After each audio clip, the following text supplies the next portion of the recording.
सोचो आप एक फ्लाइट में ट्रैवल कर रहे हो, सब कुछ नॉर्मल है, प्लेन टेक ऑफ कर चुका है, पैसेंजर्स अपनी सीट्स पर बैठे हैं और कुछ ही घंटों में डेस्टिनेशन पर पहुंचने वाले हैं। लेकिन अचानक वो प्लेन दुनिया के सामने से गायब हो जाता है। और सबसे शॉकिंग बात, आज तक किसी को नहीं पता कि उस फ्लाइट के साथ असल में क्या हुआ। तो आज के वीडियो में हम यही जानेंगे इस मिस्ट्री के बारे में कि उस फ्लाइट के साथ क्या हुआ। 8 मार्च 2014 की रात Malaysia airlines flight MS-370 Kuala Lumpur Malaysia से बीजिंग चाइना के लिए उड़ी। प्लेन में टोटल 239 लोग सवार थे, जिनमें पैसेंजर्स और क्रू मेंबर शामिल थे।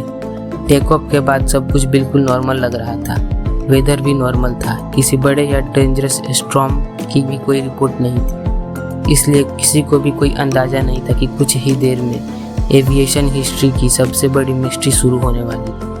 लगभग 40 मिनट बाद कॉकपिट से एक आखिरी रेडियो मैसेज आया, गुड नाइट मलेशिया 370। ये एक रूटीन मैसेज था, लेकिन किसी को नहीं पता था कि ये कॉकपिट से आने वाला आखिरी मैसेज होगा। उसके कुछ ही देर बाद प्लेन का कॉन्टैक्ट एयर ट्रैफिक कंट्रोल से टूट गया। रडार सिस्टम्स पर एयरक्राफ्ट गायब हो गए। शुरू में अथॉरिटीज़ को लगा कि शायद कम्युनिकेशन सिस्टम में कोई प्रॉब्लम आई होगी, लेकिन जैसे जैसे वक्त बीतता गया सिचुएशन और ज़्यादा मिस्टीरियस होती गई। फ्लाइट बीजिंग कभी पहुंची ही नहीं। पूरे वर्ल्ड में पैनिक फैल गया। तुरंत एक मैसिव सर्च ऑपरेशन शुरू किया गया। कई कंट्रीज ने मिलकर समंदर और आसमान में प्लेन को ढूंढना शुरू किया। सर्च ऑपरेशन एविएशन हिस्ट्री की सबसे बड़ी सर्च ऑपरेशन में से एक था। शिप्स भेजे गए, मिलिट्री क्राफ्ट भेजे गए, सैटेलाइट्स का डाटा एनालाइज किया गया, लेकिन फिर इन्वेस्टिगेटर्स को एक अजीब बात पता चली। मिलिट्री रडार डाटा के अकॉर्डिंग कॉन्टैक्ट टूटने के बाद प्लेन सीधा नहीं गया था, बल्कि उसने अपना रूट बदल लिया था। ये बात सबको हैरान करने वाली थी। आखिर प्लेन ने रूट क्यों बदला, कॉकपिट में क्या हो रहा था और प्लेन कहाँ जा रहा था।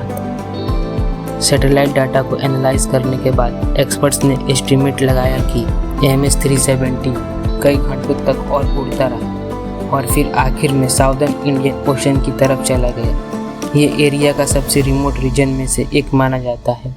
यहाँ हजारों किलोमीटर तक सिर्फ समंदर ही समंदर है। सर्च टीम्स ने हजारों स्क्वायर किलोमीटर एरिया को स्कैन किया, मिलियंस ऑफ डॉलर्स खर्च किए गए, लेकिन फिर भी प्लेन का मेन पैकेज कभी नहीं मिला। समय बीत गया, महीने बीत गए, फिर साल बीत गए और मिस्ट्री और भी गहरी होती गई। कुछ सालों बाद इंडियन ओशन के अलग अलग आइलैंड्स और बीचेस पर एयरक्राफ्ट के कुछ डिवेरीज मिले। एक्सपर्ट्स ने कंफर्म किया कि ये पीसेज MS-370 के ही थे। इससे ये पता चल गया कि प्लेन क्रैश हुआ था। लेकिन सबसे बड़ा सवाल आज भी वही था, क्रैश हुआ कैसे। जैसे जैसे साल बीतते गए, लोगों ने अलग अलग थ्योरी देना शुरू कर दिया। कुछ लोग मानते हैं कि प्लेन में टेक्निकल फेलियर हुआ था, कुछ एक्सपर्ट्स इमरजेंसी या फायर की पॉसिबिलिटी की बात करते हैं, और कुछ लोगों ने मानना है कि किसी ने जानबूझकर प्लेन का रूट बदला। इंटरनेट पर और भी कई अजीब थ्योरी सामने आई, लेकिन आज तक इनमें से किसी भी थ्योरी को पूरी तरह प्रूव नहीं किया जा सका। आज इतने सालों बाद भी MS-370 की मिस्ट्री अनसॉल्व है। जो 239 लोगों के साथ उस रात असल में क्या हुआ, प्लेन ने अपना रूट क्यों बदला और उसका मेन रैकेज आज तक कहाँ है। MS-370 की मिस्ट्री सिर्फ एक मिसिंग प्लेन की कहानी नहीं, ये उन 239 लोगों की कहानी है जो उस रात अपने घर नहीं पहुंच सके, और उनके परिवारों की भी, जो आज तक जवाब का इंतजार कर रहे हैं।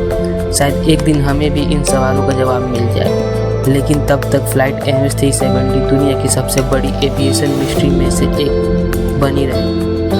ऐसे ही मिस्टीरियस और अनसॉल्व स्टोरीज के लिए मिस्ट्री आर्चिव को सब्सक्राइब करना मत भूलना। मिलते हैं अगली मिस्ट्री के साथ। Thank you.